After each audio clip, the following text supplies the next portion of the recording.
Bismillah. Assalamualaikum warahmatullahi wabarakatuh.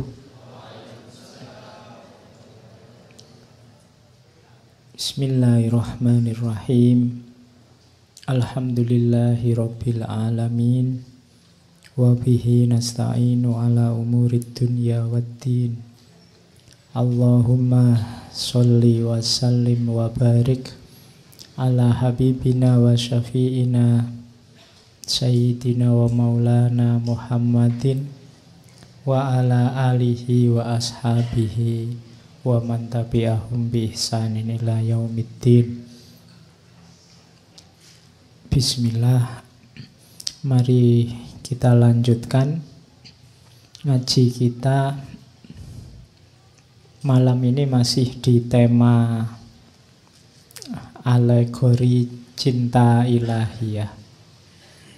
Jadi ini para sufi yang menulis roman percintaan, cuma sebenarnya simbolisme dari cinta ketuhanan. Hakikatnya itu karena mungkin dianggap lebih bisa menarik orang.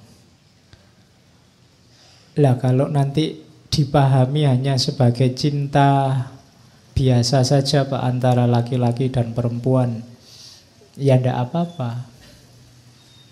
Karena cinta yang menurutmu romantik biasa itu pun sebenarnya merupakan satu anugerah dari Allah dan merupakan pengantar untuk menuju cinta ilahiyah.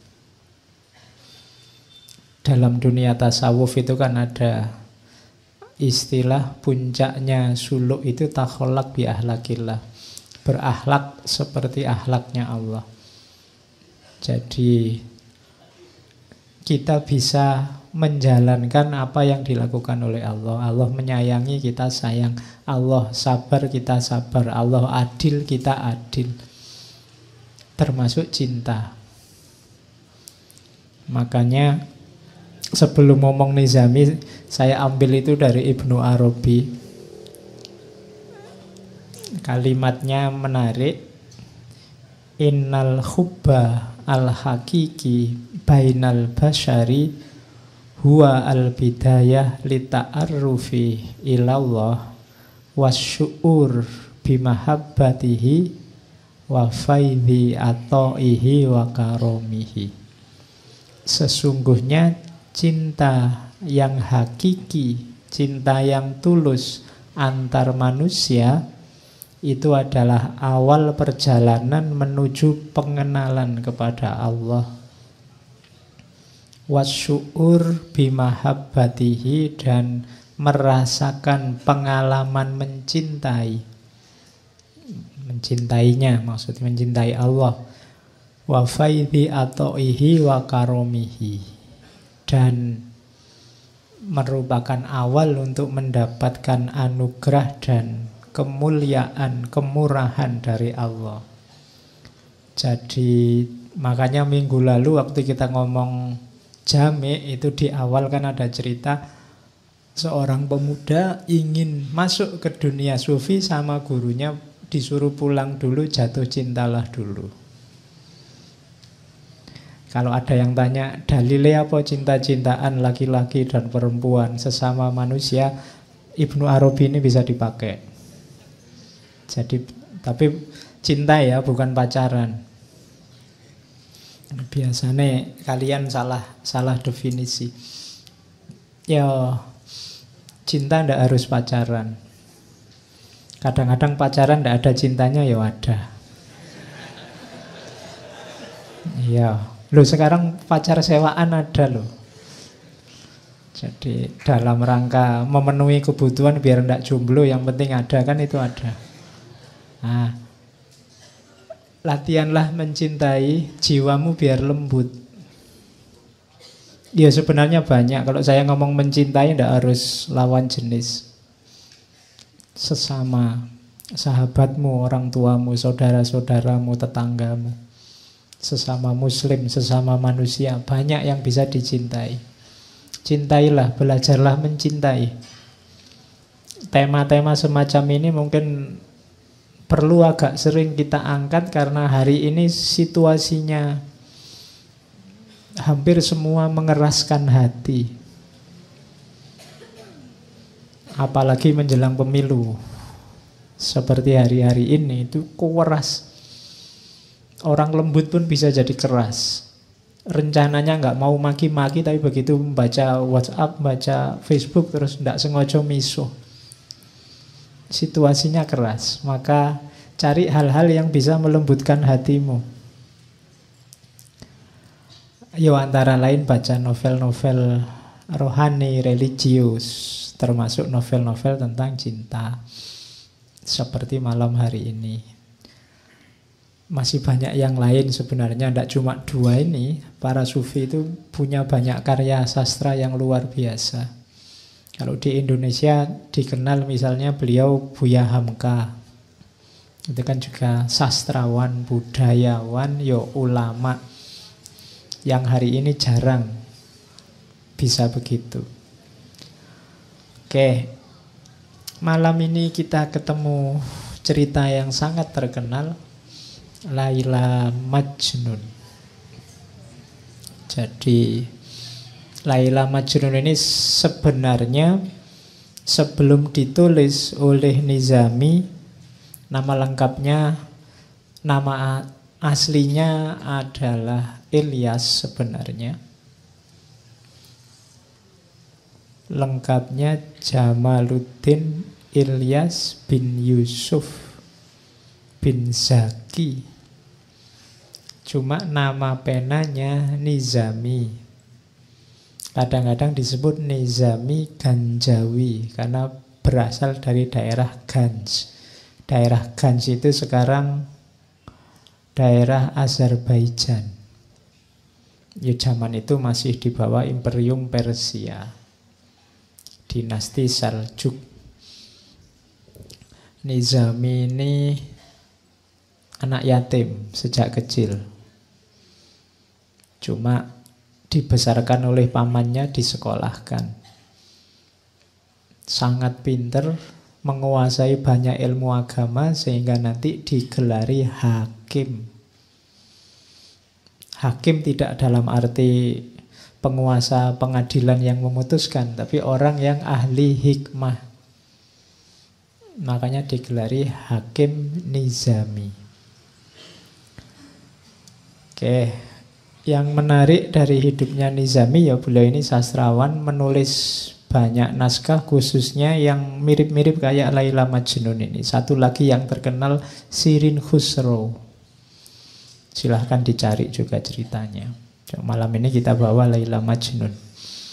Nizami sendiri menikah 3 kali. Ya enggak apa-apa toh, kan belum 4. Oke.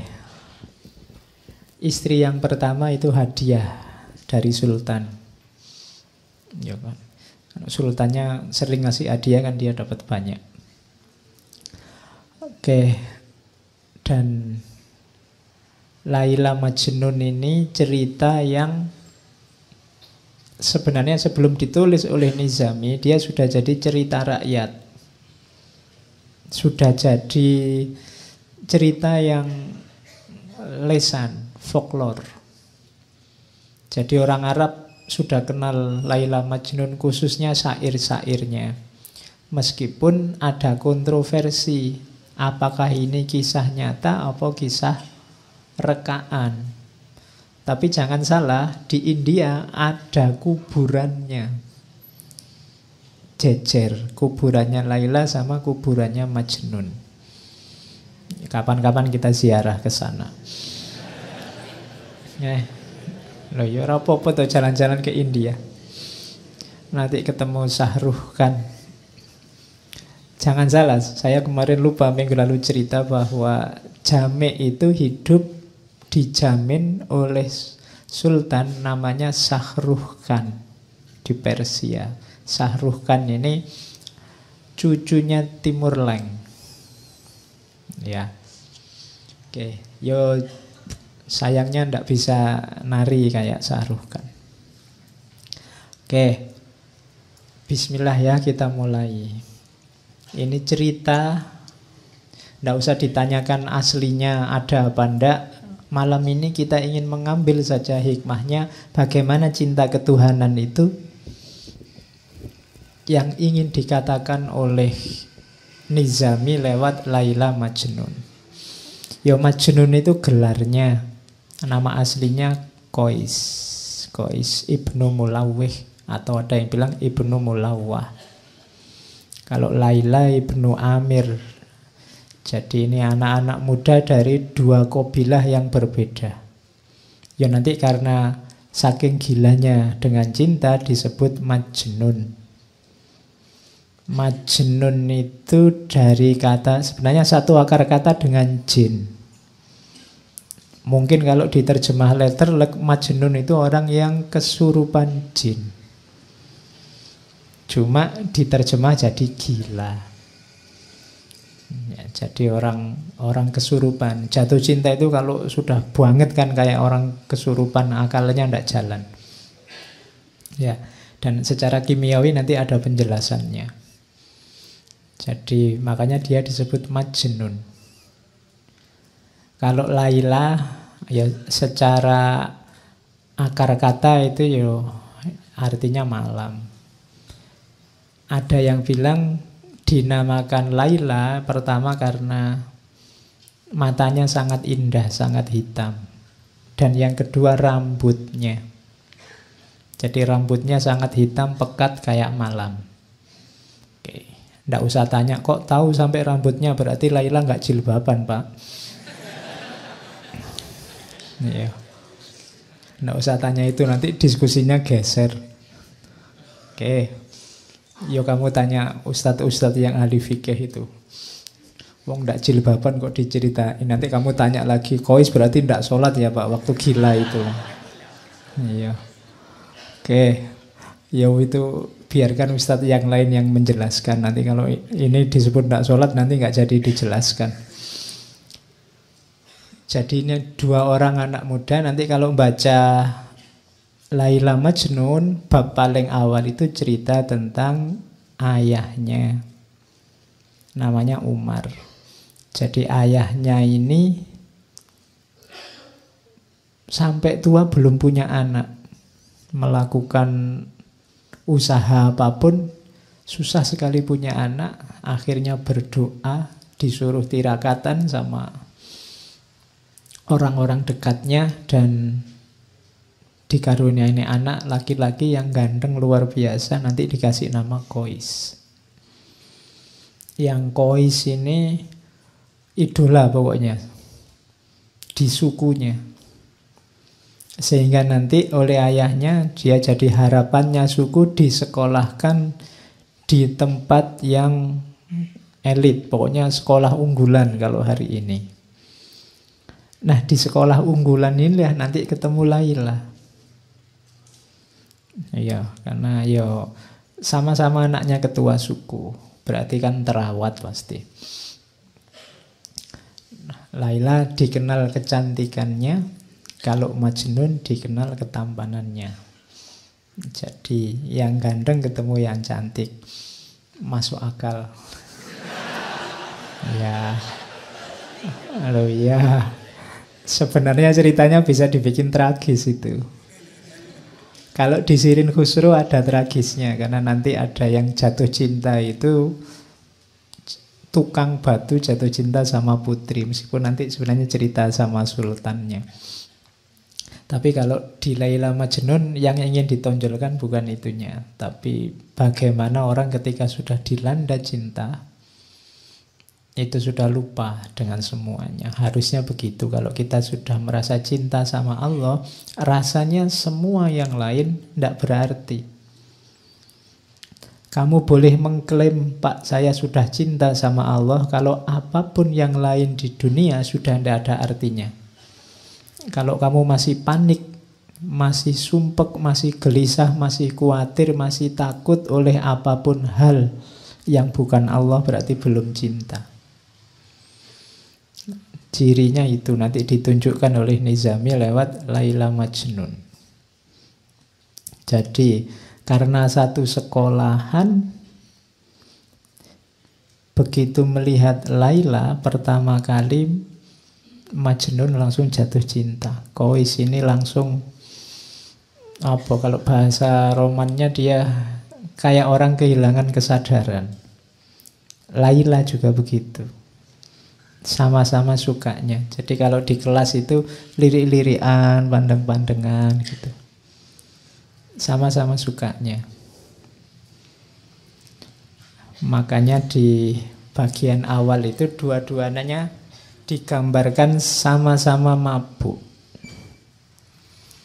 Jadi serangan pertama itu kan memang dahsyat bagi yang alami, yang belum dibayangkan.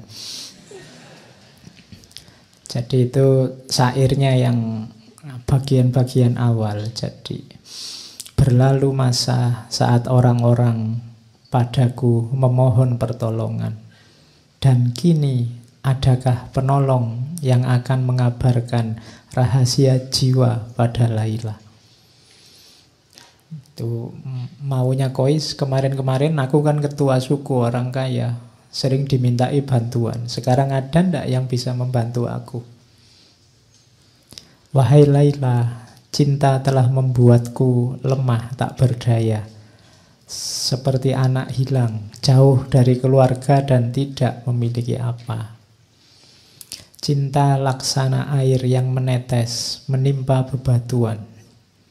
Waktu berlalu dan bebatuan itu akan hancur berkepingan, berserak bagai kaca, berpecahan. Begitulah cinta yang engkau bawa padaku, dan kini telah hancur binasa hatiku. Hingga orang-orang memanggilku si gila, yang suka merintih dan menangis sedih. Mereka mengatakan aku telah tersesat. Wahai, mana mungkin cinta akan menyesatkan. Jiwa mereka sebenarnya yang kering, laksana dedaunan diterpa panas mentari siang. Bagiku cinta adalah keindahan yang membuat mata tak bisa terpejam. Pemuda mana yang bisa selamat dari api cinta? Nah, itu Majnun. Majnun ini, Kois ini dikenal pinter membuat syair-syair indah. Ya, yang menyusun Nizami sebenarnya. Cuma atas nama Kois.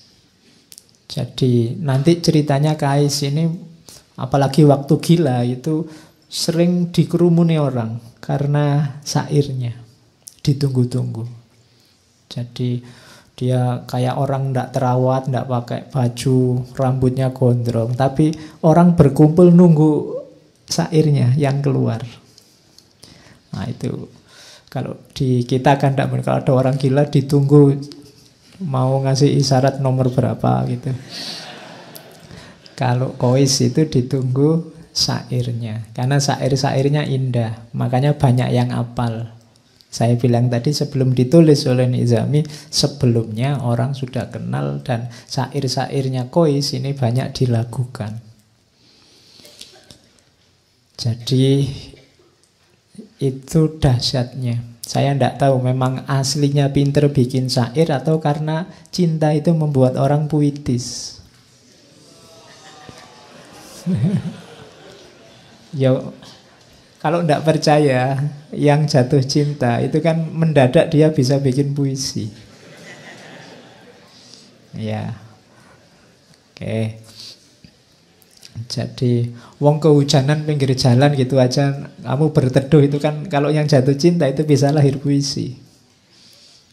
Tapi yang tidak sedang jatuh cinta kan paling kamu mainan HP apa gitu.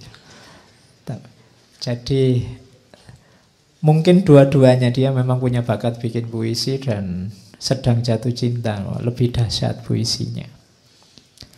Oke, Laila juga begitu. Laila juga di beberapa bagian Laila Majnun itu banyak juga mengeluarkan puisi-puisi. Meskipun nanti puisi-puisinya kebanyakan lewat surat yang dikirimkan pada Majnun. Itu salah satu contoh. Laila juga mengalami kemabukan. Semua yang tampak dari manusia adalah kebencian. Namun cinta telah memberikan kekuatan. Orang-orang mencemooh hubungan kita, sesungguhnya mereka tidak tahu betapa kerinduan yang tersimpan dalam dada.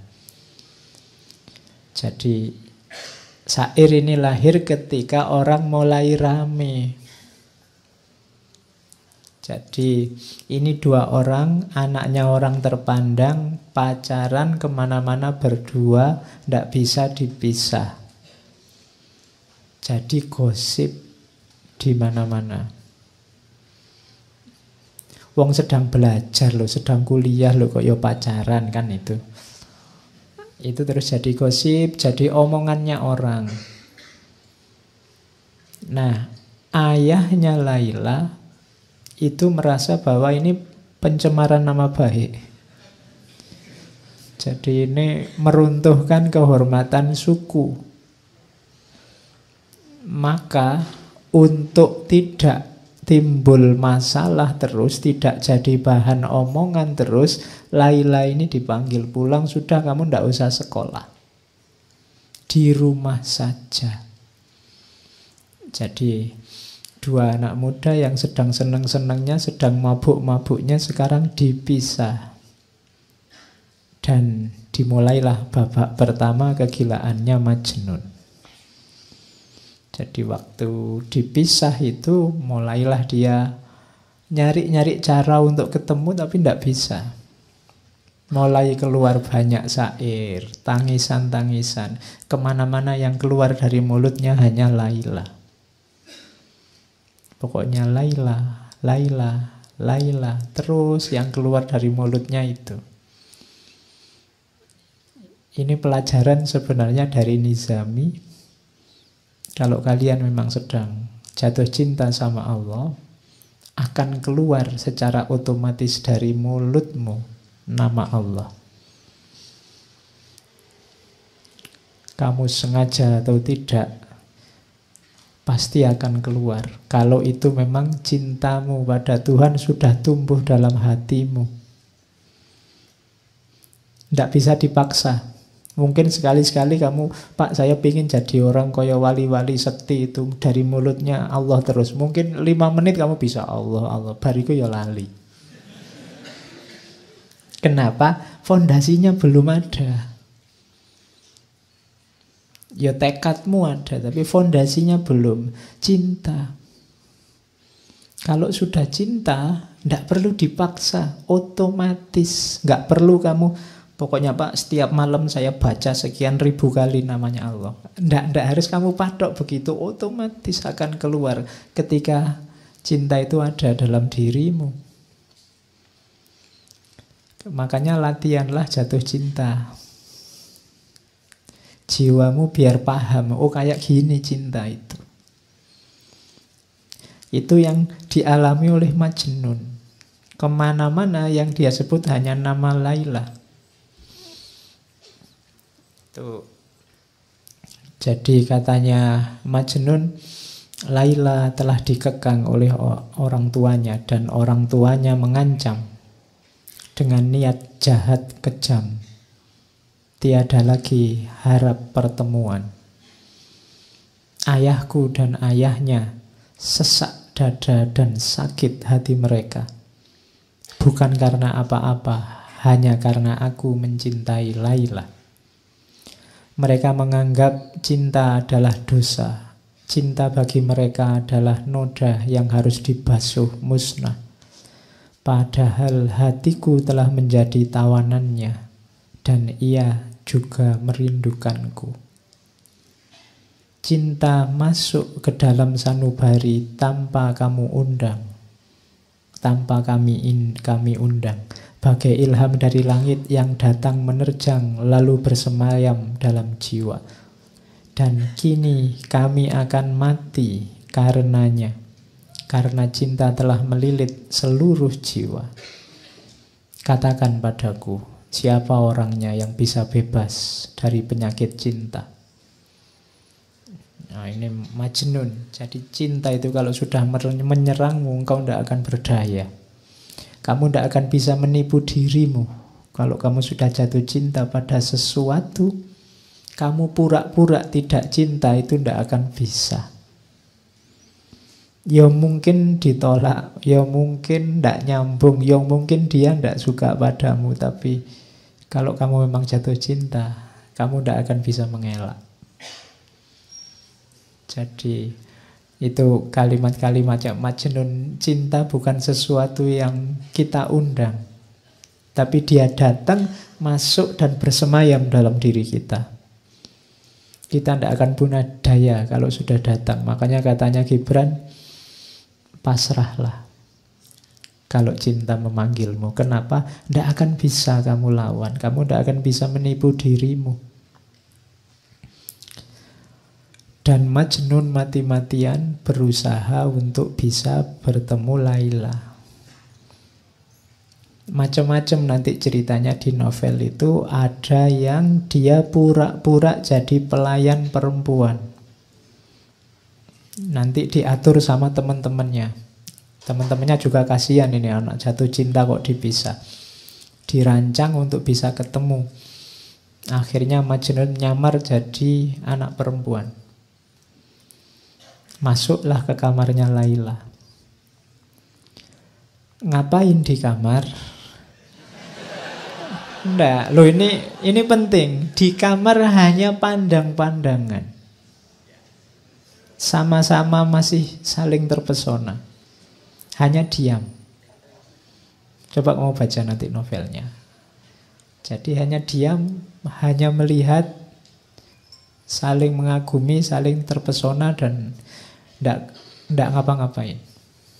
Tidak usah dibayangkan aneh-aneh. Terus nanti ketahuan, terus pergi. Ada juga cerita nanti Majnun ini nyamar jadi pengemis. Suatu ketika dia ketemu ada pengemis perempuan. Kemudian pengemis ini ditemui, tolong semua alatmu ngemis kasih saya, semua yang aku miliki tak kasih padamu. Jadi dia mengemis untuk bisa ketemu Laila. Dari rumah ke rumah. Makanya ada syairnya itu kan. Duhai, betapa besar bahaya ku undang sekedar untuk bertemu denganmu. Ku korbankan segala yang ada padaku. Ku ubah diriku hingga engkau pun tak mengenaliku. Ku ayunkan langkah dengan tetes air mata. Dan setelah memasuki perkampunganmu, ku buang semua tanda yang membuat orang mengenaliku. Ku ikat diriku dengan rantai baja bagai budak hina, berjalan menengadahkan tangan meminta sedekah. Dan bocah-bocah itu tiada suka melihatku. Mereka berkumpul mengelilingiku, menghardik dan melempariku seperti anjing pengganggu. Jadi dia sudah ngemis, pura-pura jadi orang hina, minta-minta dari rumah ke rumah, dikejar anak kecil-kecil, diteriaki anjing. Tidak masalah, yang penting akhirnya sampailah di rumah Laila. Itu Majnun. Kini aku hadir di dekatmu, wahai Laila, tak mampu ku tahan air mataku. Kasihanilah kelemahanku, begitu berat penderitaanku. Nah, itu Majnun. Jadi hanya, dan tidak ketemu, hanya sampai rumahnya saja. Yang penting sampai rumahnya Laila. Bisa melihat rumahnya itu sudah senangnya luar biasa. Itulah cinta. Kalau kamu jatuh cinta, melihat sandalnya ada di luar itu senang. Oh iya kan? Wah, alhamdulillah ada sandalnya, berarti dia ada di dalam. Nah, itu jatuh cinta. Ada cerita yang lain, suatu ketika Majnun sampai pura-pura jadi binatang. Iya. Jadi suatu ketika dia lihat penggembala kambing yang itu bisa bebas keluar masuk di tempatnya Laila. Mungkin orang tuanya juga memelihara kambing. Akhirnya apa? Ceritanya Qais merangkak di antara kambing-kambing dan melepas bajunya. Bahkan ceritanya karena yang gembala kambing ini senjatanya kan cambuk. Cambuk itu dipakai nyambui kambing. Antara lain dia tidak sadar yang dicambui si Qais ini. Hanya untuk bisa dekat sama Laila. Jadi itu dahsyatnya cinta. Oke, terus ya. Ini ceritanya tangis-tangisan terus. Nah, sebelum ke syair ini. Syair ini lahir setelah ayahnya Qais akhirnya tidak tega lihat anaknya. Iki piye to yo, anak ini kan sudah digadang-gadang mau jadi penerus, kok malah majnun kayak gini. Akhirnya atas nasihat banyak orang, mbok yo anak sudah kayak gitu, mbok yo dilamarkan. Sampean kan ketua suku, apa saja punya. Akhirnya dituruti oleh orang tuanya. Qais pulang. Pulanglah ke rumah. Tenang saja, tak lamarkan sekarang ke tempatnya Laila. Dilamarkanlah oleh orang tuanya ke rumahnya orang tua Laila. Cuma sayangnya, ada sayangnya, lamarannya ditolak.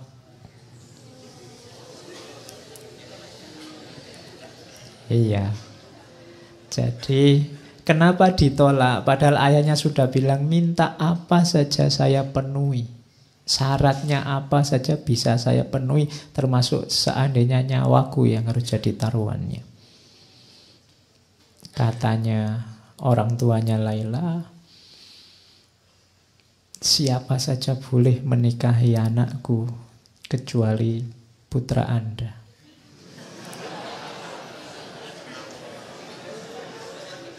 Ya. Kenapa? Orang tuanya tidak bisa jawab. Mana ada orang tua yang merelakan anaknya dinikahi oleh orang gila? Mana ada orang tua yang merelakan anaknya dinikahi oleh pemuda yang tidak waras? Karena ya ayahnya Laila ya ngerti kegilaannya Majnun, meskipun gilanya memang karena mencintai putrinya. Tapi dia tidak mau. Wong dulu masih waras, pacaran saja digunjingkan orang, kita malu luar biasa, apalagi sekarang. Jadi sudah serius seperti itu masih ditolak. Bisa dibayangkan ya.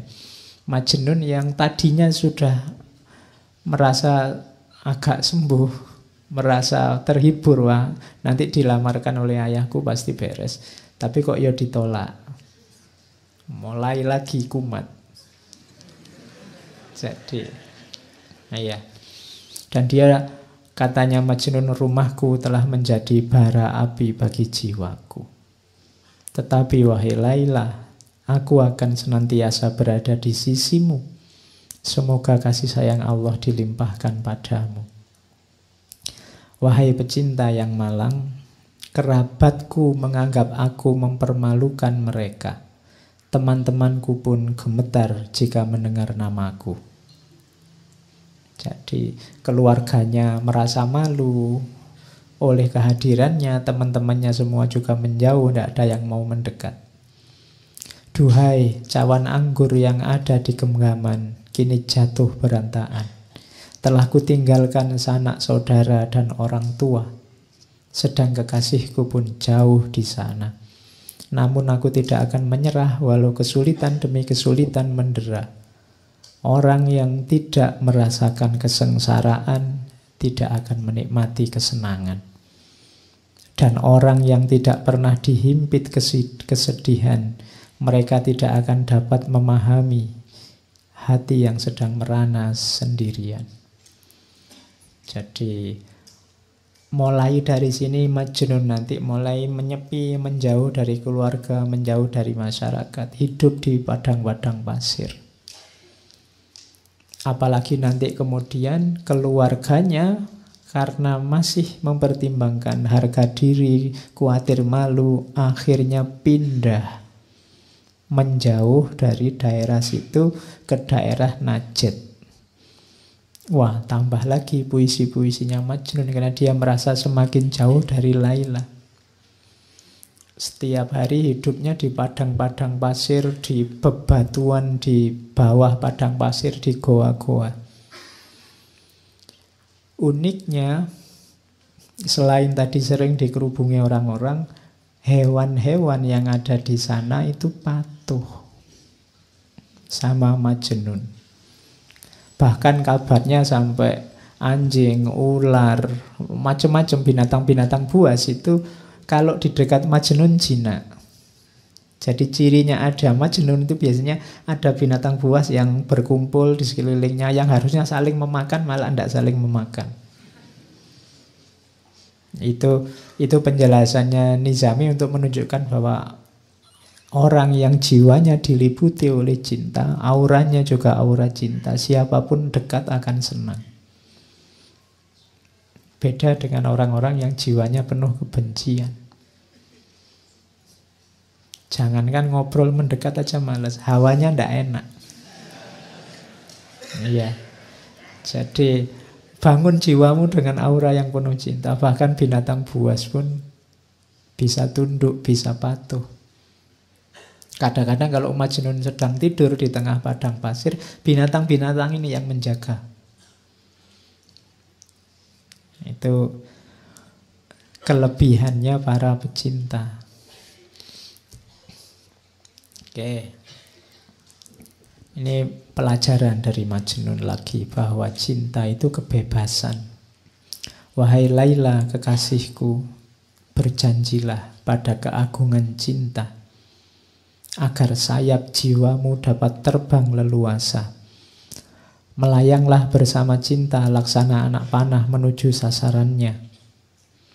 Cinta tidak pernah membelenggu karena cinta adalah pembebas yang melepaskan simpul-simpul keberadaan.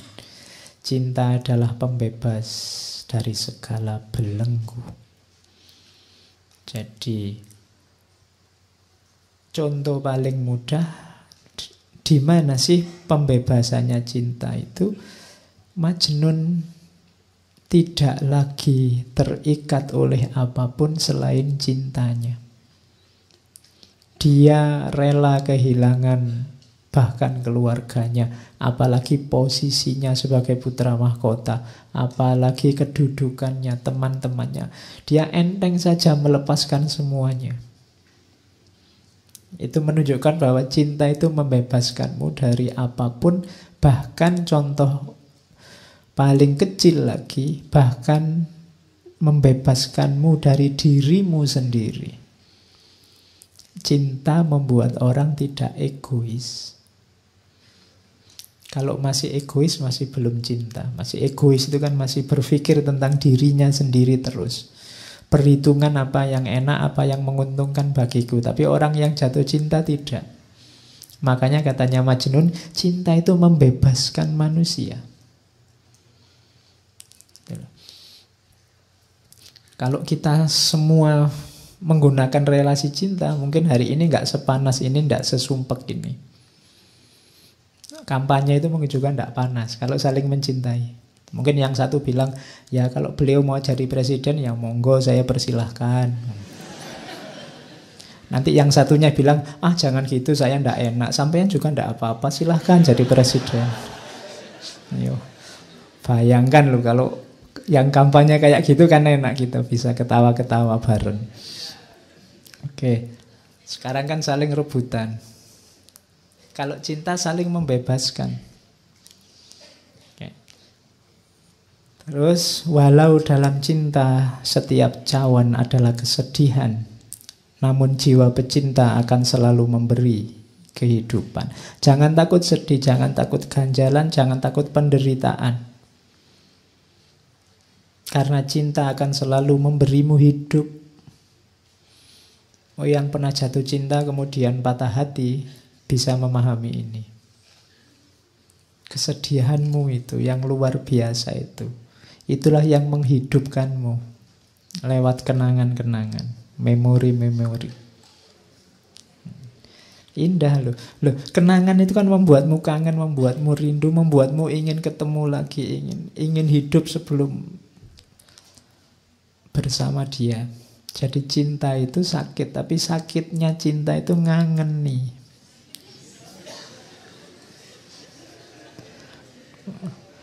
Loh, iya kan? Makanya mantan yang paling heboh itu kan mantan di dunia cinta. Kalau mantan mahasiswa, mantan murid itu biasa-biasa aja.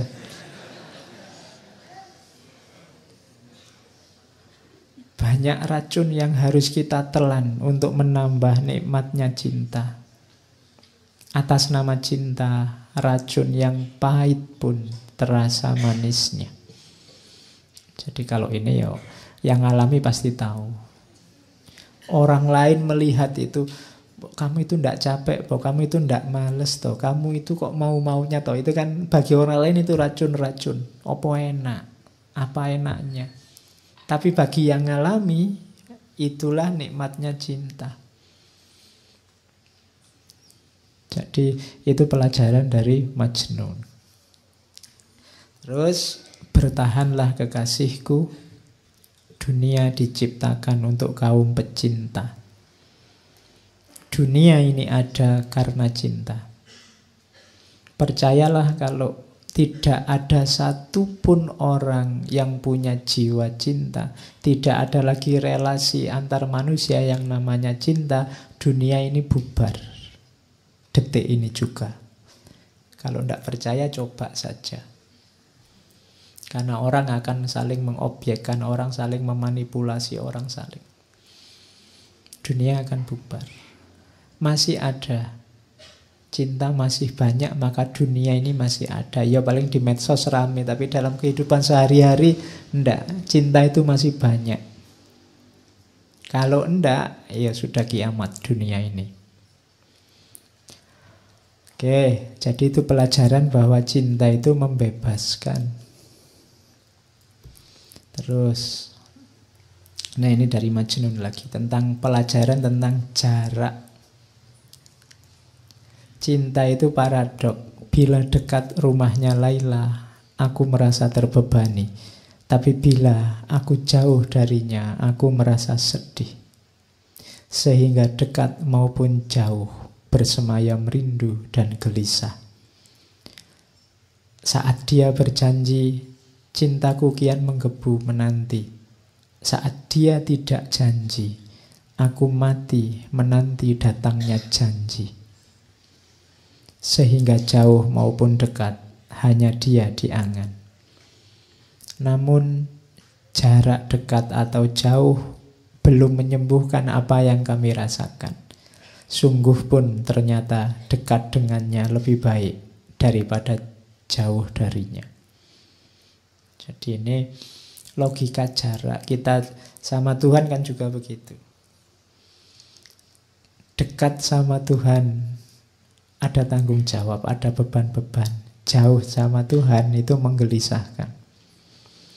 Kamu mungkin agak ngeri-ngeri, Pak, kalau saya dekat terus sama Tuhan, nanti buka HP harus hati-hati, gak boleh buka yang gitu-gitu. Nanti bohong dikit gak bisa, sholat harus tepat waktu, puasa harus sholat tahajud. Kok rasanya berat ya Pak, dekat dengan Allah, dekat denganmu, membebani. Tapi jauh itu menggelisahkan.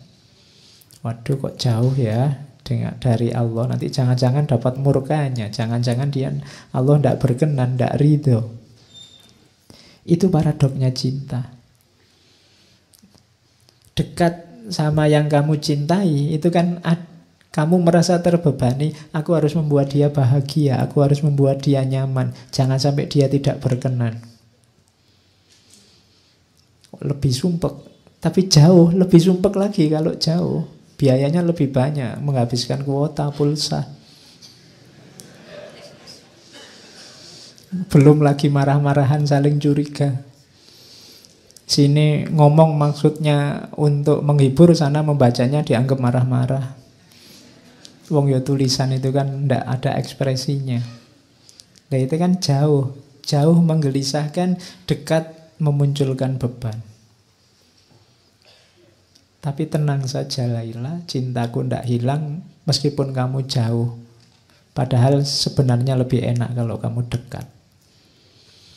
Nah, itu pelajaran selanjutnya dari Majnun tentang jarak. Ini nanti pelajarannya banyak. Kamu malam ini diajari orang gila.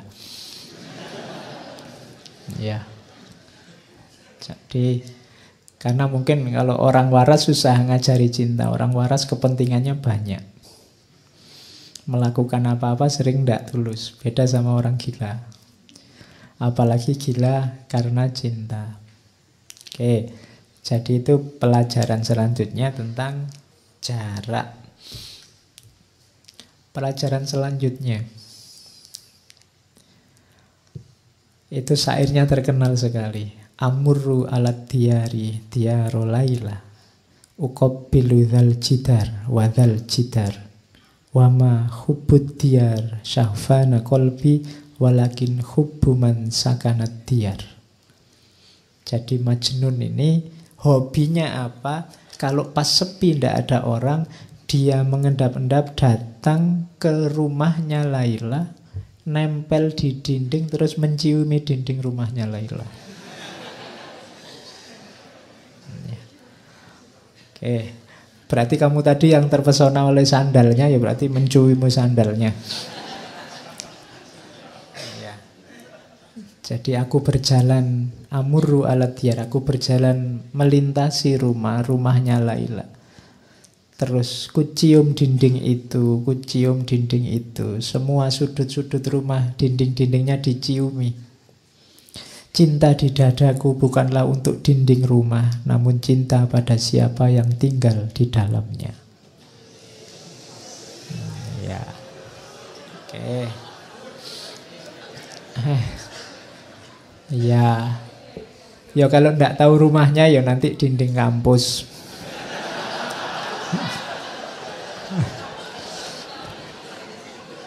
Loh iya loh. Jadi kalau pas lagi kuliah itu kamu bisa nyiumi dinding. Nanti kalau ada dosennya lewat, ngapain? Saya tidak menyiumi dinding ini, tapi yang sedang kuliah di dalam, nah, gitu. Oke, ya. Jadi apa? Ini pelajaran dari Nizami. Kalau kita jatuh cinta, maka semua yang berhubungan dengan yang kita cintai pasti juga kita cintai, kita hormati, kita hargai, jadi berharga. Berarti apa? Kalau kita cinta sama Allah, pasti kita juga memuliakan dan menghargai semua yang berhubungan dengan Allah. Apakah itu manusia, apakah itu binatang, tumbuhan, alam semesta. Konsekuensi dari mencintai Allah pasti mencintai semuanya, karena dalam semuanya ada tanda-tanda kehadiran Allah. Temboknya Laila adalah tanda adanya Laila. Maka semua orang, semua makhluk harusnya juga kita cintai. Kalau orang ngaku mencintai Allah tapi masih ada yang dia benci di alam ini, padahal semua yang ada di alam semesta ini adalah tanda-tanda kehadirannya Allah, berarti sebenarnya dia belum terlalu cinta. Jadi cinta pasti tidak menyisakan kebencian apapun. Kalau itu cinta pada Allah, tidak mungkin kita ada benci pada apapun yang bukan Allah. Karena yang bukan Allah itu kan juga berhubungan dengan Allah. Jadi ini, kisah ini pelajaran dari Qais bahwa semua yang berhubungan dari Laila adalah manifestasi kehadirannya Laila. Dia hormati, dia hargai, dindingnya dia ciumi. Oke. Terus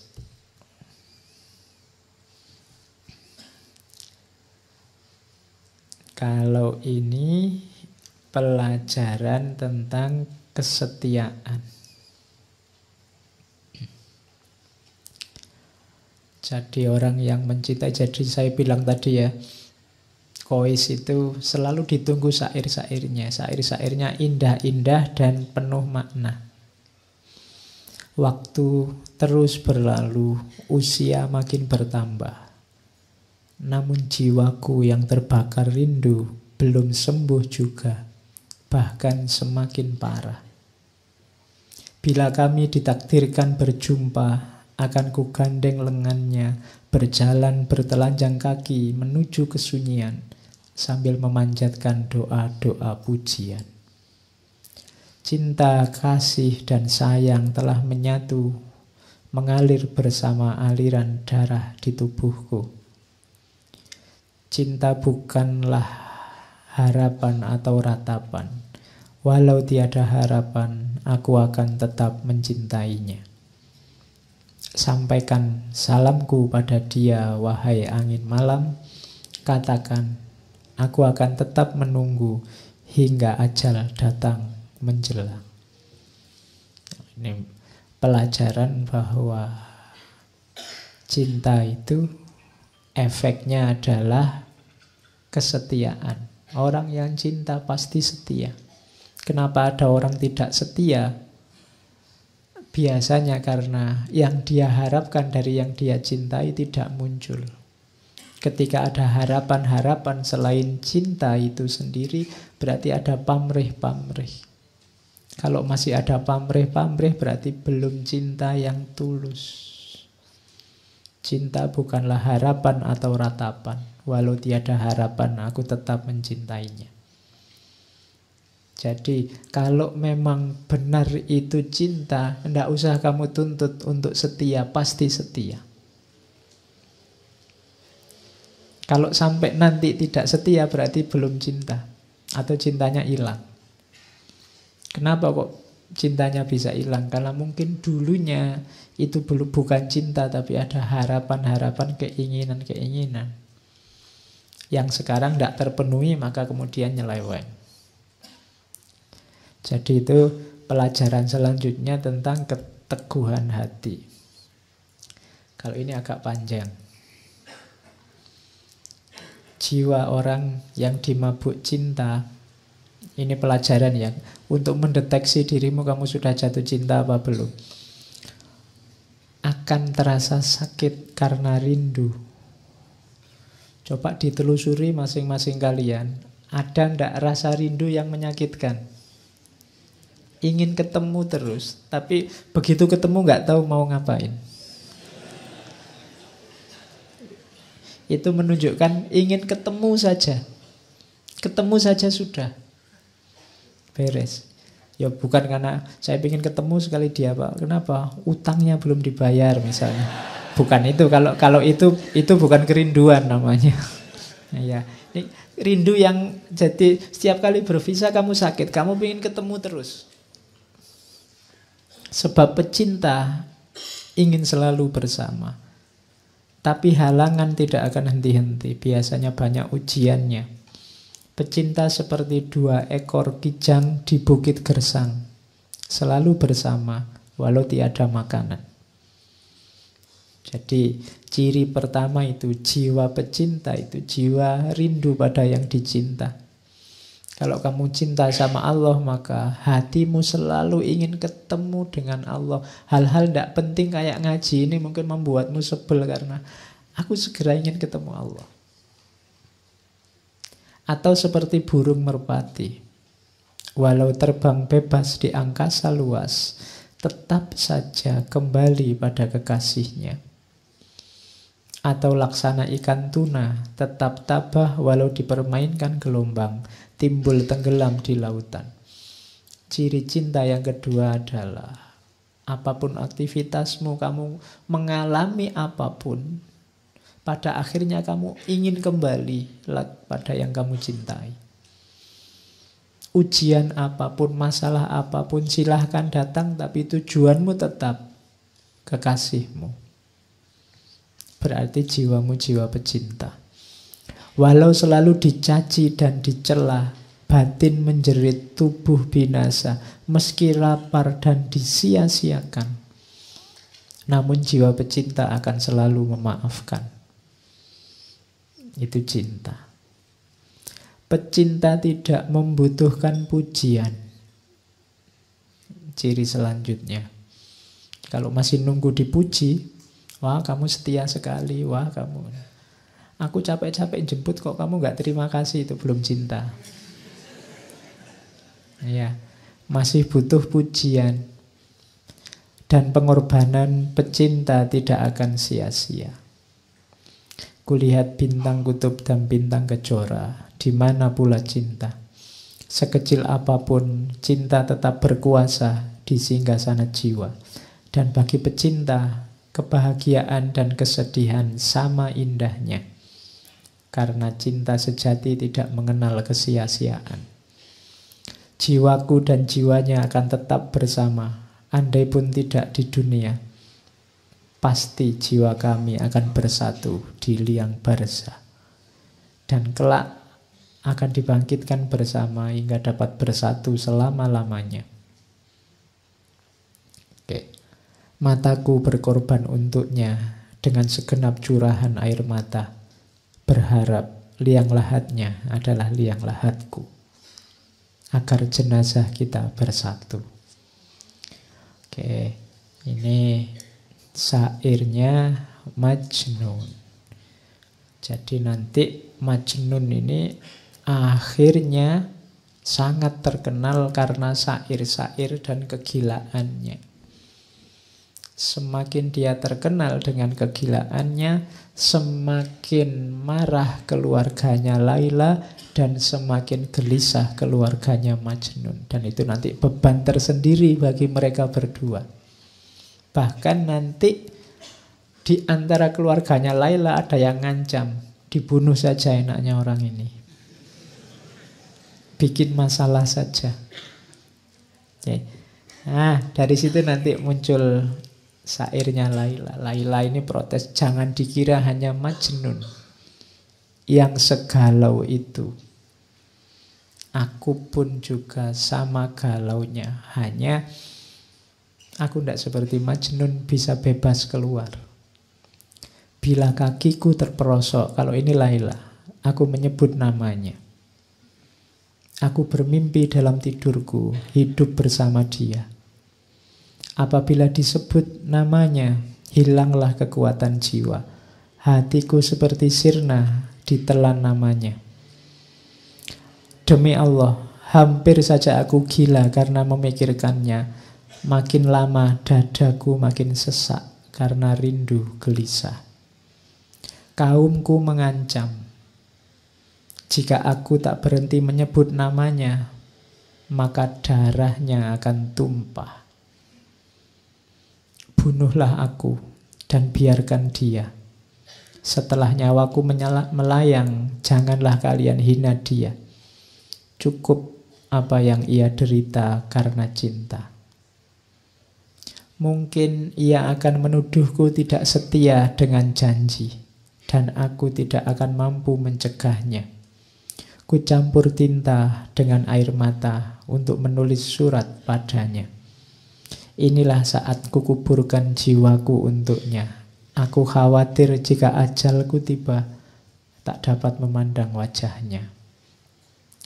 Ini Laila. Jadi dua-duanya sedang gelisah.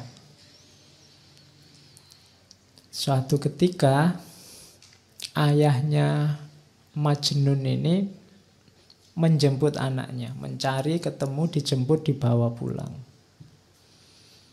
Kemudian pokoknya diciptakan suasana yang sekiranya membuat Majnun lupa dengan Laila. Dicarikan gadis-gadis cantik yang sekiranya jauh lebih cantik dari Laila. Mau berapapun dikasih. Saya tidak tahu kalau kamu imanmu kuat tidak digituin. Jadi dibikinkan pesta tiap malam. Targetnya satu, tinggalkan Laila. Saat ini juga. Tapi Majnun tidak mau. Jadi katanya Majnun ini mewanti-wanti Laila. Kalau aku tidak mau digituin, ingat-ingat Laila maksudnya itu. Mungkin engkau diberi 2 cawan minuman, 1 cawan kebencian, agar engkau lupa padaku, yang 1 anggur kesenangan, agar engkau menerima orang lain sebagai gantiku.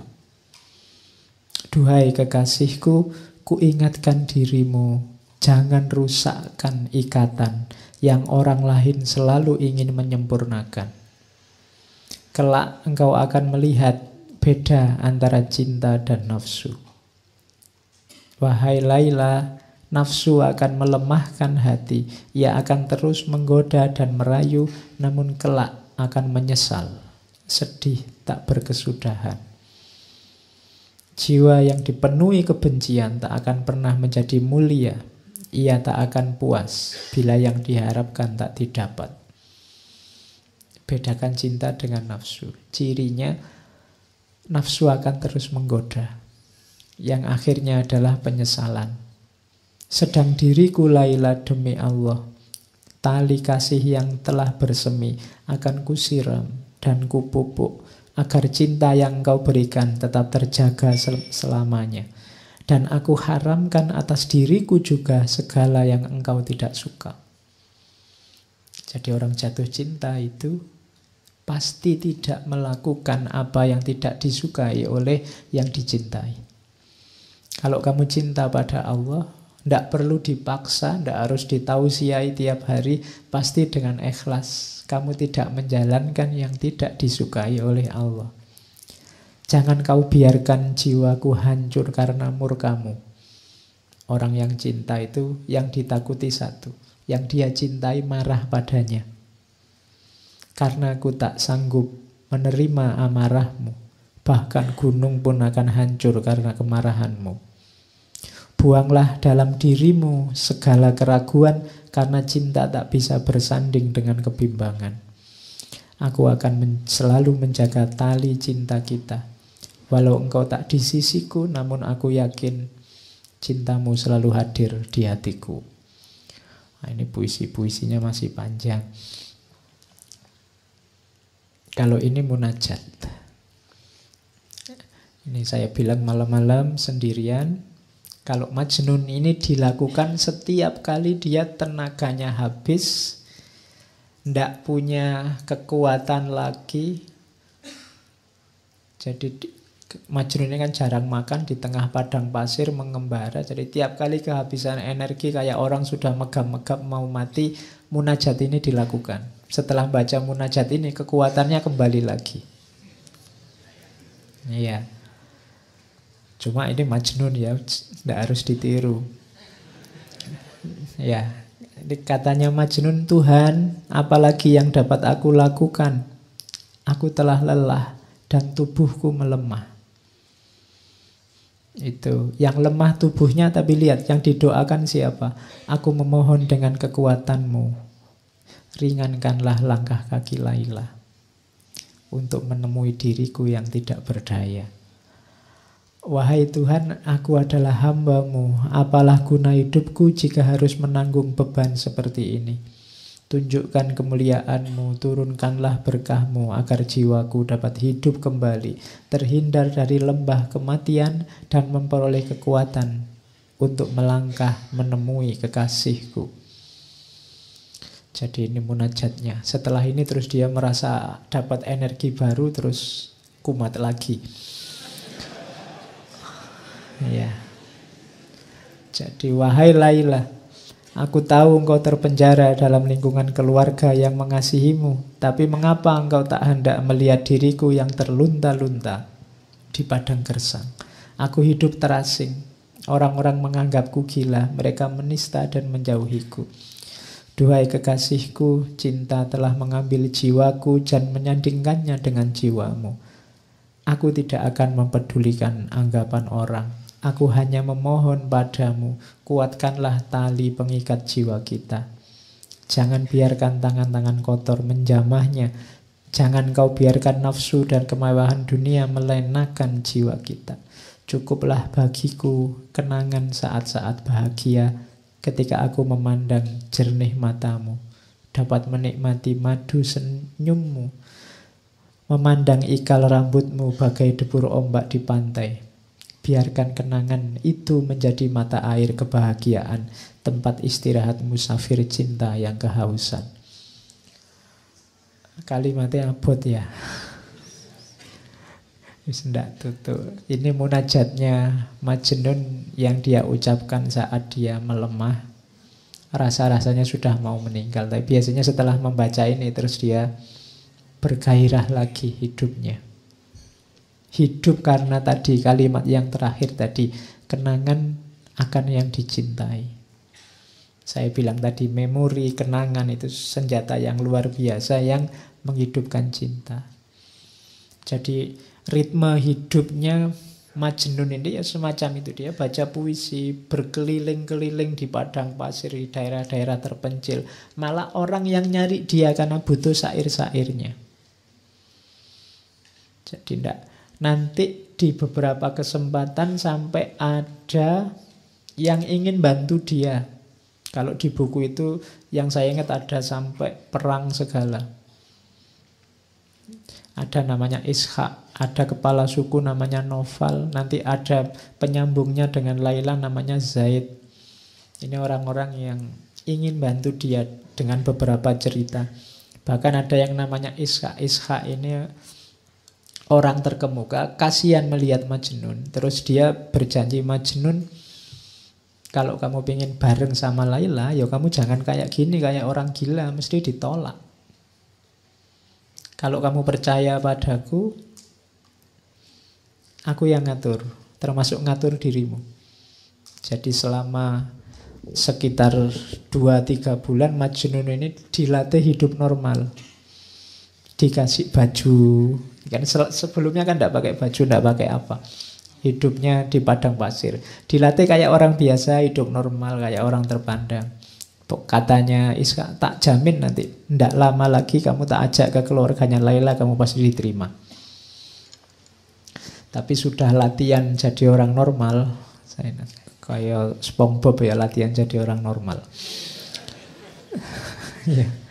Jadi setelah dia dianggap normal oleh Iska, diajak melamar lagi ke rumahnya orang tua Laila, tapi tetap ditolak. Iya. Jadi pokoknya orang tuanya sudah antipati sama Majnun. Pokoknya asal bukan Majnun. Jadi itu membuat Majnun kalap lagi. Dia puisi-puisinya keluar lagi. Sudah lari lagi ke padang pasir mengembara lagi. Oke, sampai orang tuanya sedih. Menjelang meninggal, ayahnya ini mencari-cari dan ketemu. Majnun sampai sujud-sujud di kakinya karena tidak bisa memenuhi permintaan ayahnya untuk pulang. Tidak bisa. Katanya Majnun, wahai ayahanda, kesedihan adalah takdirku. Penderitaan telah memangsa masa mudaku. Kesedihan bagai ulat yang memakan habis daun-daun bungaku, hingga tunas keindahan hidupku tercabut. Aku duduk dalam kegelapan, berselimut debu, dan telah kuucapkan selamat tinggal pada semua kenikmatan duniawi yang menggodaku. Segala penderitaan telah aku jalani, dan keceriaan masa muda telah tercampak, tersisih. Kini aku datang ke hadapanmu, memohon maaf dan maklummu. Engkau adalah ayahku, orang yang sepantasnya ku minta ridho darimu. Jadi dia tidak sanggup memenuhi permintaan ayahnya untuk pulang hidup secara normal. Akhirnya ayahnya minta, ya sudah kalau gitu permintaanku yang terakhir, ayo kamu ikut aku naik haji. Jadi nanti ada cerita Majnun ini oleh ayahnya diajak ke Mekah untuk haji. Bayangannya ayahnya nanti di Mekah berdoa untuk melupakan Laila. Di Mekah kan doa-doa dikabulkan. Jadi bayangannya orang tuanya itu. Tapi nanti waktu naik haji, lagi asik-asiknya melakukan ritual haji, tiba-tiba ada orang entah sengaja atau tidak mengucapkan kata Laila. Iya. Itu iya. Orang sudah mulai konsen mau ibadah diingatkan lagi. Jadi iya. Seseorang memanggil-manggil namamu saat kami berada di lereng Bukit Mina. Mendengar namamu, terguncanglah hatiku oleh duka.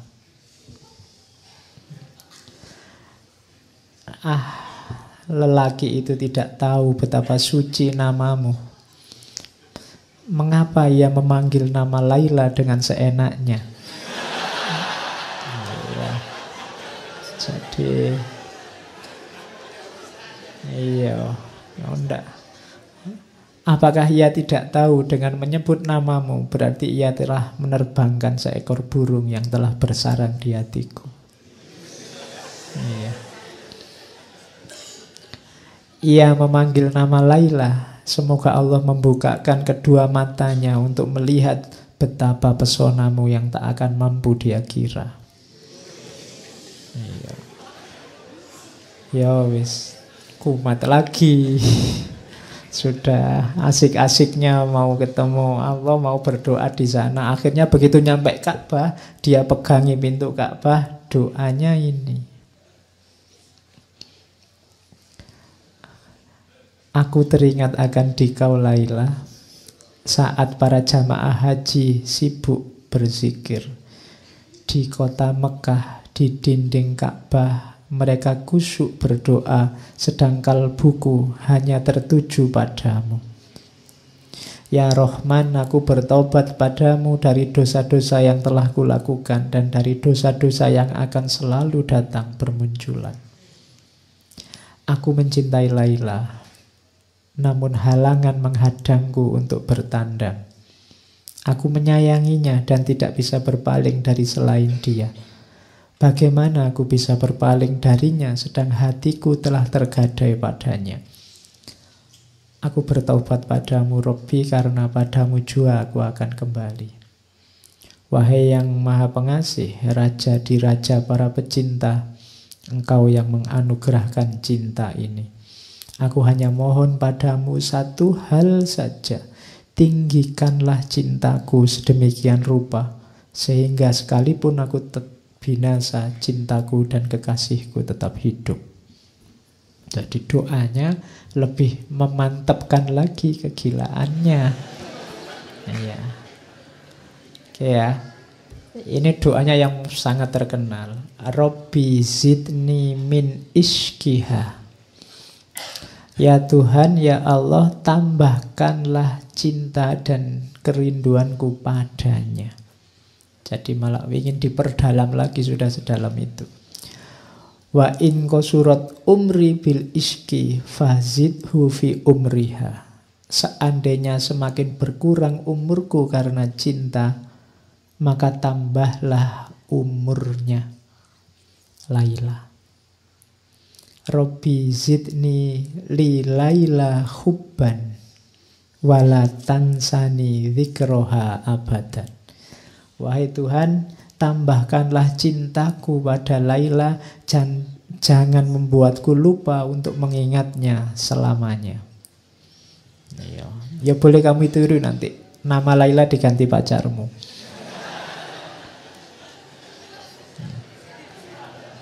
Jadi Robbi, tambahkanlah cintaku padanya. Oke. Yo ini kalau maunya Nizami, substitusinya bukan orang tapi ke Allah.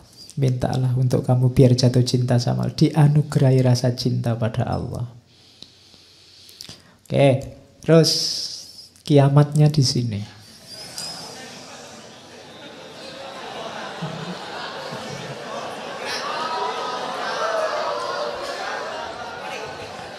Oke. Ya. Ya. Jadi nanti Laila ini dipaksa untuk kawin dengan laki-laki tua namanya Abu Salam. Ya, ini yo bisa dibayangkan seperti apa situasinya Majnun waktu tahu Laila menikah. Wahai dunia, begitukah balasanmu pada pecinta yang tulus ini? Begitukah balasan yang harus aku terima dari pengorbananku? Kemarin aku masih merasa senang karena bayang-bayang Laila masih hadir dalam mimpiku. Namun kini bayangan itu pun engkau renggut. Apalagi yang aku miliki sekarang. Wahai dunia, engkau telah mencabik-cabik tubuhku yang lemah tak berdaya. Mengapa engkau belum puas juga hingga tega merenggut mimpi indahku? Laila, wahai Laila, di mana engkau letakkan hati dan jiwaku? Di mana engkau simpan janji dan kenangan kita? Semudah itukah engkau menyerah, melupakan segala derita yang aku rasa? Tangan siapakah yang telah mencengkerammu dan menjauhkan dirimu dariku? Laila, datanglah kemari sebentar saja, tikamkanlah belati ke dalam jantungku. Tikaman belati yang mencabut nyawaku akan lebih indah dari hidup menanggung siksaan cinta. Ya, Laila juga terpaksa menikahnya, tapi ini Majnun ini kabarnya begitu mendengar Laila menikah, pingsan berhari-hari. Iya. Jadi pingsannya berhari-hari. Terus begitu bangun nanti keluar banyak syair kesedihan. Pas hari menikah kalimatnya ini. Ya, cuma ini tidak pada resepsi ya, tetap di padang pasir. Jadi katanya, Kois, semoga kalian berdua selalu berbahagia di dunia ini. Aku hanya meminta satu hal sebagai tanda cintamu. Janganlah engkau lupakan namaku, sekalipun engkau telah memilih orang lain sebagai pendampingmu. Janganlah pernah lupa bahwa ada seseorang yang meskipun tubuhnya hancur berkeping-keping, hanya akan memanggil-manggil namamu, Laila. Oke. Ya boleh kamu tiru nanti kalau mantanmu kawin. Ya. Ya. Jadi ucapan selamatnya dari Kois. Jangan salah, nanti Laila juga jawab. Karena Laila tahu pasti ini Majnun akan galau luar biasa. Ya, jadi Laila menjawabnya pakai surat. Kalimatnya panjang. Dalam hidupku, aku tidak bisa melupakanmu barang sesaat pun. Ku pendam cintaku sedemikian lama, tanpa mampu menceritakannya kepada siapapun. Engkau memaklumkan cintamu ke seluruh dunia, sementara aku membakarnya di dalam hatiku. Sementara engkau membakar segala sesuatu yang ada di sekelilingmu. Kini aku harus menghabiskan hidupku dengan seseorang, padahal segenap jiwaku menjadi milik orang lain. Katakan padaku kekasih, mana di antara kita yang lebih dimabuk cinta? Oke. Ya, engkau atau aku. Ya. Tapi nanti ini ya bagian-bagian belakangnya menenteramkan Majnun. Surat ini dari aku, seorang perempuan yang terpenjara di rumahnya, seorang perempuan yang sepanjang hari hanya duduk-duduk sambil termenung di rumah. Untukmu wahai kekasihku, apa kabarmu sayang? Ya. Bagaimana hari-harimu, dengan siapa engkau menjalani jam demi jam dalam hidupmu di lembah-lembah dan gunung-gunung itu? Aku kira engkau lebih bahagia daripada aku. Engkau bisa bebas pergi kemana saja, dengan siapa saja, dan bisa makan apa saja. Sedangkan aku, ketahuilah kekasihku, aku tak bisa berbuat apa-apa, kecuali hanya menunggu hari demi hari tanpa jiwa. sambil terus mengingatmu dan merinduimu. Hatiku hampa. Duhai kekasih, jiwaku yang berhati bening, bagai mata air Khidir, mata air keabadian. Aku masih seperti dulu. Meski aku telah menikah, namun aku bersumpah, hatimu selalu ada di hatiku. Meski aku tidur satu rumah dengan suamiku, tapi ranjangku tak pernah mempertemukan kepalaku dan kepalanya.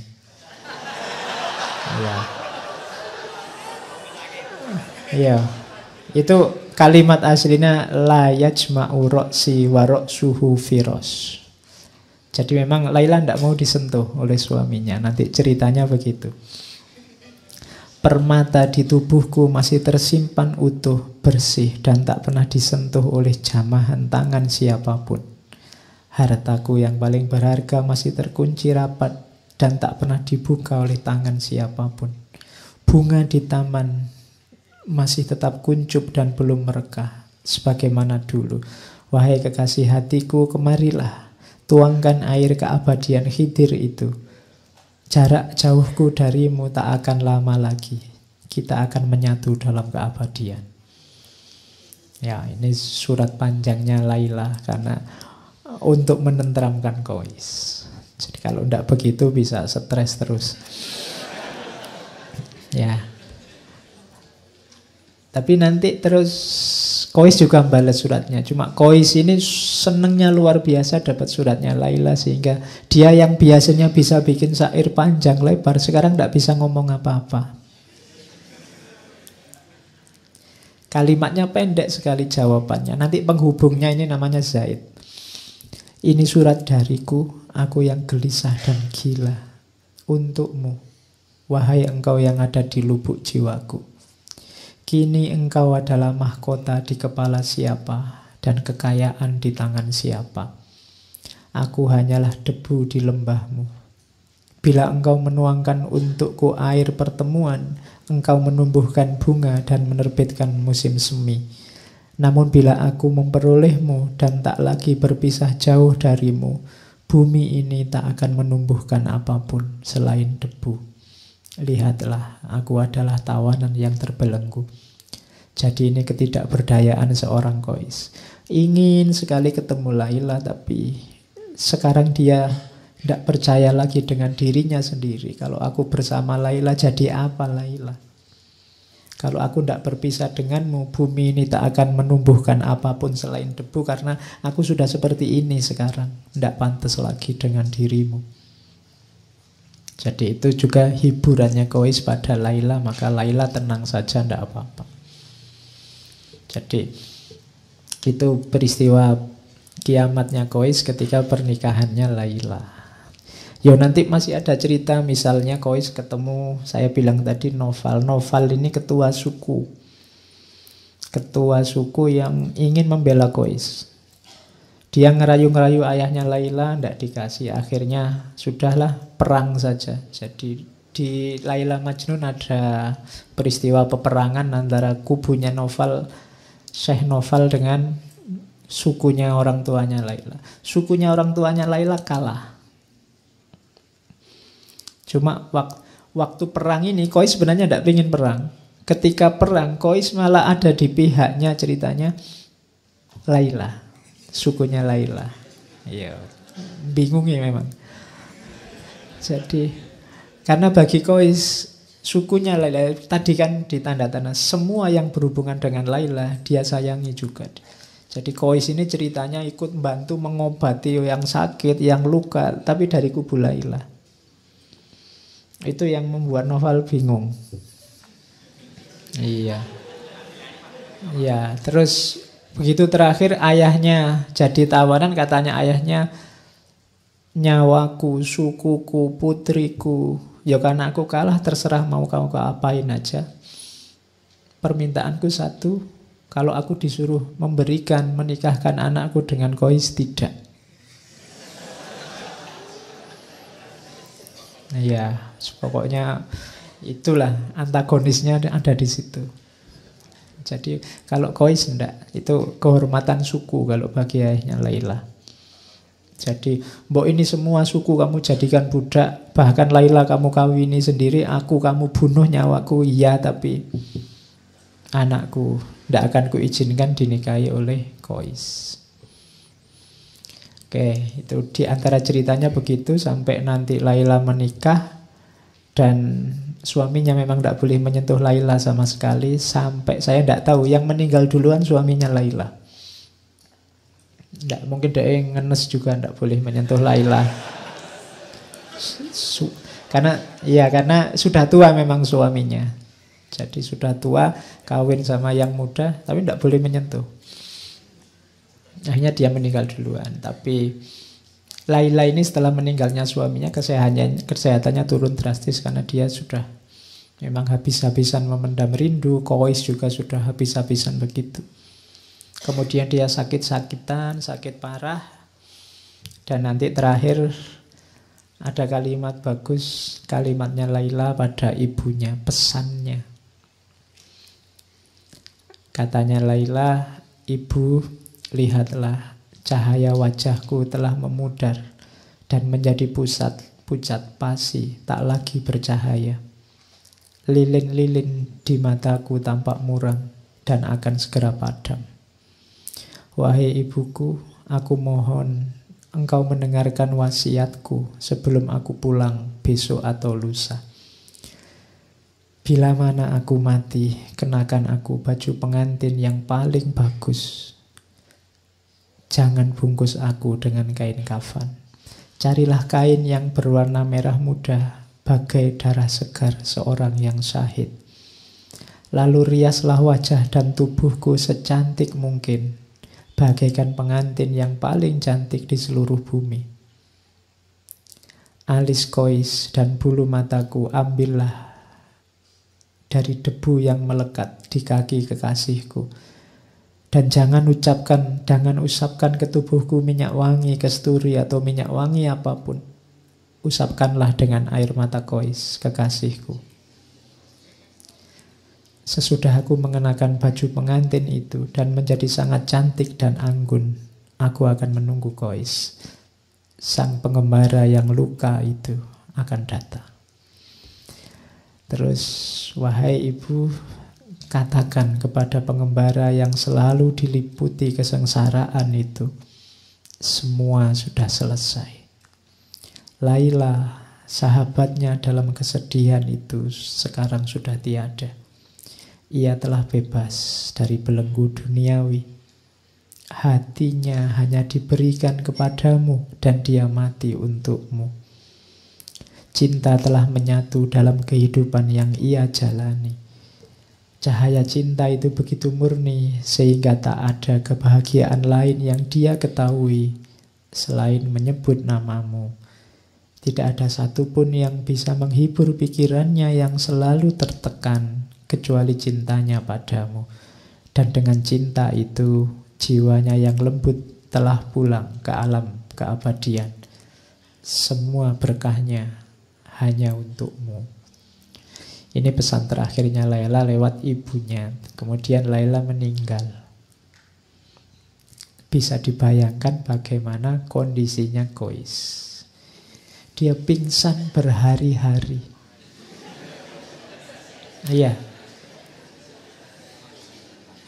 pingsan berhari-hari. Terus setelah itu dia lari-lari ke makamnya Laila. Dan setelah itu dia tidak kemana-mana lagi, hanya ada di makamnya Laila. Pekerjaannya tiap hari memeluk nisan dan makamnya Laila. Dan ini kalimat terakhirnya. Sebelum menyusul Laila, nanti dia meninggal dalam keadaan memeluk pusaranya, memeluk makamnya Laila.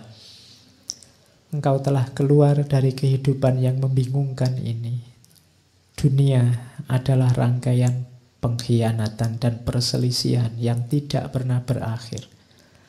Dan aku berharap engkau dapat segera melepaskan belenggu di kakiku dan memuaskan dahagaku dengan minuman cinta yang memabukkan.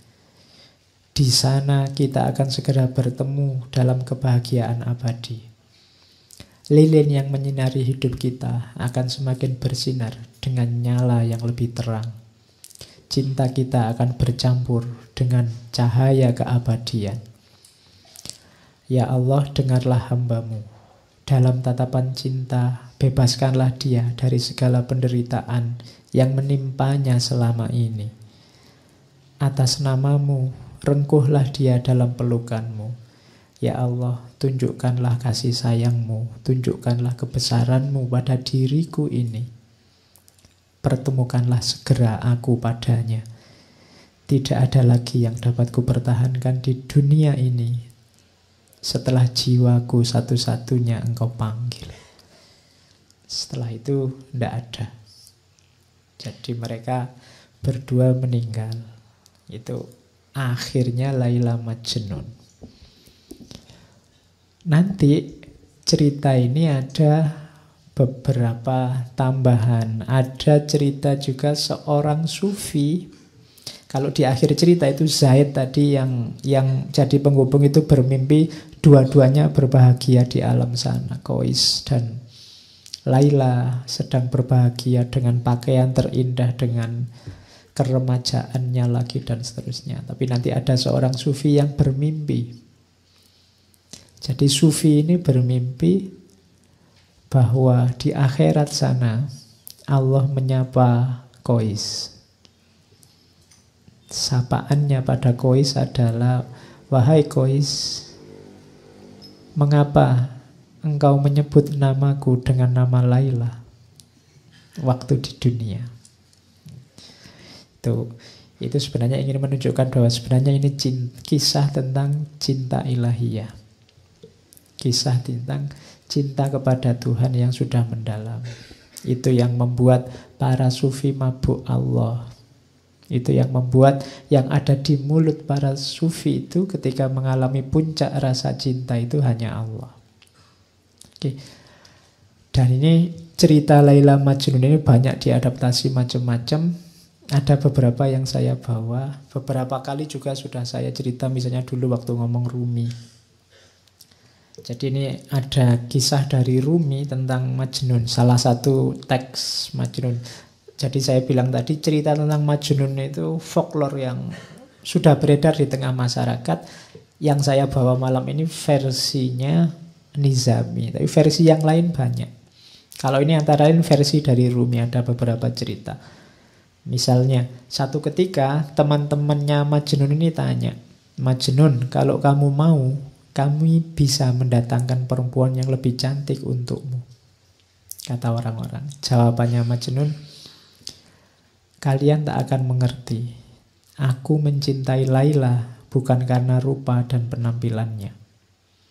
Saat memiliki gelas, yang terpenting dan yang paling membahagiakan bukan bentuk gelas itu, melainkan ketika aku bisa menikmati anggur dengan gelas tersebut. Kalian sebaliknya, merasa puas dan cukup dengan bentuk gelas, tapi tak tahu apa yang paling penting dari sebuah gelas. Tak ada artinya gelas emas berhias permata, tapi isinya cuka.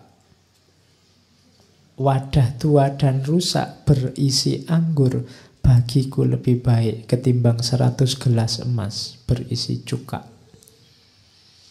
Itu.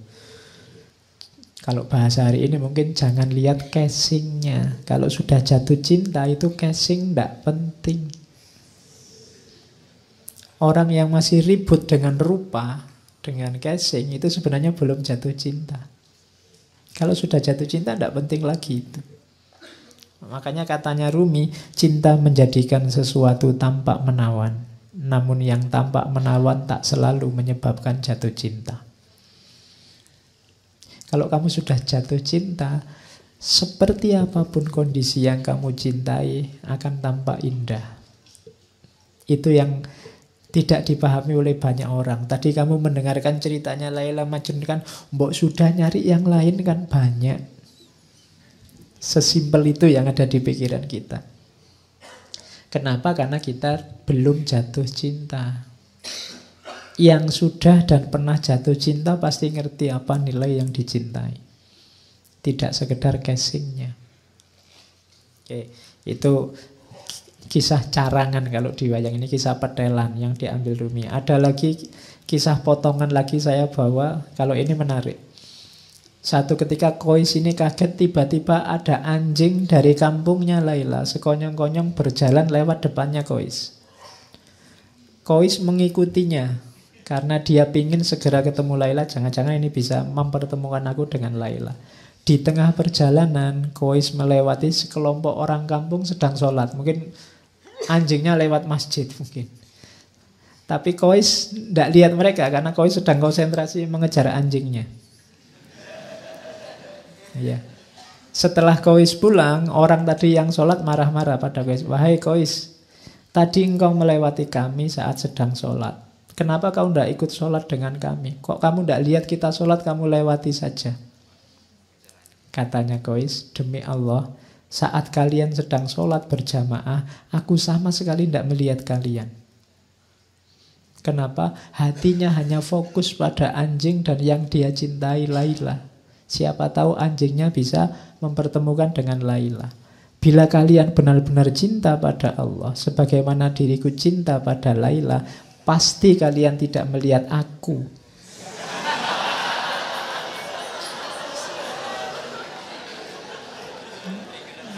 Iya. Ya, saat kalian sholat. Iya. Padahal kalian sedang berbicara dengan Allah, tapi mengapa kalian masih bisa memperhatikan diriku? Aku saja yang mengejar anjing kepunyaan Laila, pujaan hatiku, sama sekali tidak melihat kalian.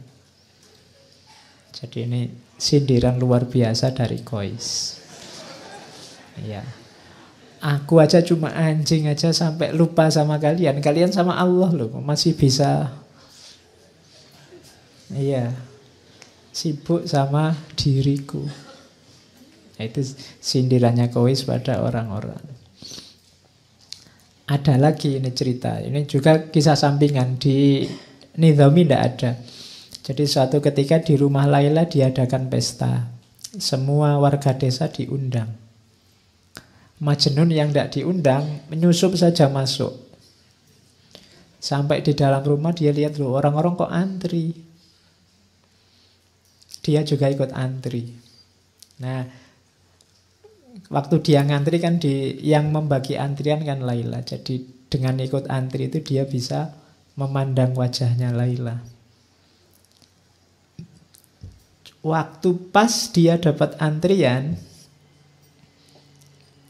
Laila ini tidak ngasih makanan ke Kois, tapi malah piring yang untuk Kois dibanting sampai pecah. Wow, keluarganya Laila seneng. Alhamdulillah Laila sudah sadar sekarang. Jadi piringnya Nah, orang-orang seneng semua, tapi ada orang yang lihat, loh, ini Kois kok tidak sadar. Kois kok juga ikut-ikutan seneng. Terus ditanya sama orang di dekati Kois, Kois, kok kamu malah tersenyum? Kamu kan habis dipermalukan di depan semua warga desa. Kenapa mukamu masih senyum? Kois malah heran. Loh, kapan saya dipermalukan? Tadi waktu Laila mecah piringmu. Kois jawab, oh enggak begitu, kamu salah paham. Laila itu memecahkan piringku, tujuannya hanya satu, agar aku ikut antrian lagi.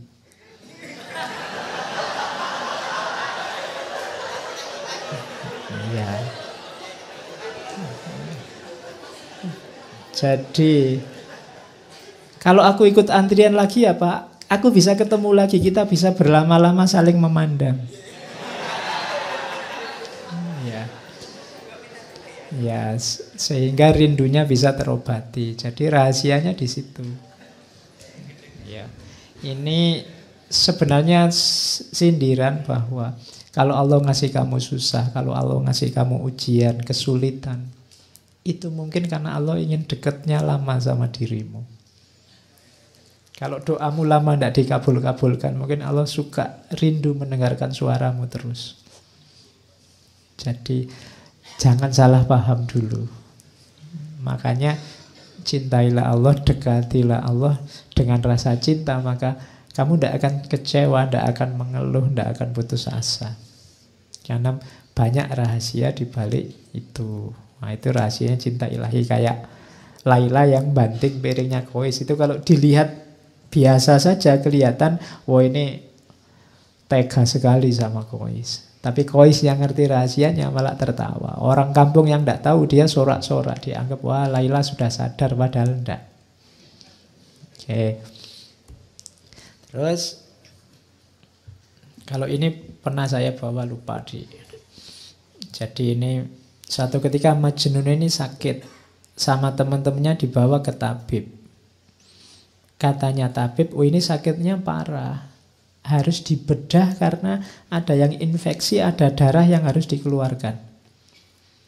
Tapi Majnun menolak, jangan, saya tidak mau dibedah. Tabibnya bingung, lah kok kamu takut? Selama ini kan kamu keluar masuk hutan sendiri. Macan tidak takut, apalagi binatang buas tidak takut. Lah kok kamu dibedah aja takut? Katanya Majnun, tidak, bukan dibedahnya yang saya takut. Lah kamu takutnya apa? Aku takut pisaunya menyakiti Laila.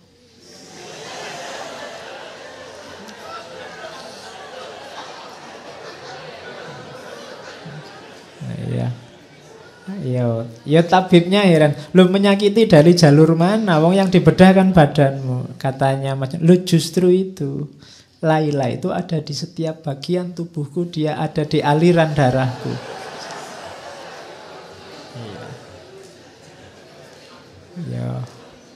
Ya ini bisa kamu jadikan alasan kalau kamu takut imunisasi, takut suntik itu. Iya. Jadi aku takut menyakiti, ngono. Ya karena ini pelajaran bahwa ketika orang sudah sangat mencintai, antara yang mencintai dan dicintai sudah tidak terbedakan lagi. Jadi kalau Laila disakiti, Majnun yang sakit. Kalau Majnun disakiti, Laila yang sakit. Jadi ketika Majnun dibedah, yang dikhawatirkan oleh Majnun adalah sakitnya Laila. Kenapa? Kalau Laila tahu Majnun dibedah, dia yang sakit. Itu yang dikhawatirkan oleh Majnun. Kalau orang yang kamu cintai sedang disakiti apa dia ini kan kamu juga tidak terima sakit. Nah, itu yang tidak diinginkan oleh Majnun. Makanya jangan dibedah. Aku takut apa? Kenapa? Di setiap aliran darahku ada Laila. Kalau aku disakiti, Laila juga sakit. Oke, ini pelajaran cinta selanjutnya. Ada kisah petelan lagi saya bawa. Kalau ini sama analogi untuk cinta ilahiyah. Jadi satu ketika Majnun ini ingin ketemu Laila. Terus dia naik onta. Tapi sayangnya ontanya baru melahirkan. Nah, onta yang baru melahirkan ini masih sayang-sayangnya sama anaknya. Jadi waktu ditunggangi oleh Majnun, ontanya ini bolak-balik, mau maju tapi dia mau mundur lagi. Maju mundur lagi, dia nggak nyampe-nyampe. Akhirnya Majnun turun, katanya Majnun, sudahlah, saatnya kita berpisah, cintamu dan cintaku tidak sejalan. Iya, loh iya kan ontanya mencintai anaknya, dia mencintai Laila, jadi tidak sejalan. Karena menunggangi kamu, selama ini aku berjalan di tempat, kadang maju, kadang mundur. Perjalanan beberapa hari memakan waktu 60 tahun, maksudnya lama sekali. Aku tidak akan menunggangi kamu lagi. Majnun terus turun, terus lari, tapi terus jatuh dia. Kakinya patah, tapi dia tidak putus asa ceritanya. Kakinya patah, dia ikat sendiri, terus dia menggelindingkan badannya. Jadi tidak bisa jalan kan? Iya, merangkak juga tidak bisa, kakinya sakit diikat, ya sudah muter aja menggelundung. Nah ini pelajarannya adalah kalau engkau masih terikat oleh dunia, oleh banyak hal di luar dirimu, kayak onta tadi yang masih kamu tunggangi, kamu tidak akan nyampe-nyampe pada yang kamu cintai. Kalau masih sangat banyak beban yang harus kamu bawa, Kamu tidak akan sampai-sampai. Tinggalkan semua bebanmu, berjalanlah, berlarilah, menggelindinglah menuju yang kau cintai. Ya, yang dicintai pastinya Allah. Oke, terakhir, kalau ini juga sudah sering saya sampaikan, satu ketika Khalifah ini yang mendengar cerita Laila Majnun sangat populer, satu ketika ingin tahu anak muda yang dilanda cinta itu kayak apa. Terus dia lihat ditemuinya Laila, tapi dia heran, oh Laila itu cuma kayak gini aja loh wajahnya. Kois menjadi Majnun karena kamu, tidak masuk akal. Apa yang dilihatnya dari dirimu sehingga membuatnya tergila-gila. Kamu bukan wanita yang sangat cantik. Banyak wanita lain yang secantik kamu, bahkan melebihimu. Ada cerita yang bilang, katanya Khalifah, bahkan dayangku yang paling jelek lebih cantik daripada dirimu. Tapi Laila menjawab, diamlah. Yang dia lihat tidak terlihat olehmu karena kamu bukan Majnun. Ya, kamu tidak tahu karena kamu bukan yang mencintai. Hanya yang mencintai tahu keindahan yang dicintai. Oke, jadi itulah kisahnya Laila Majnun.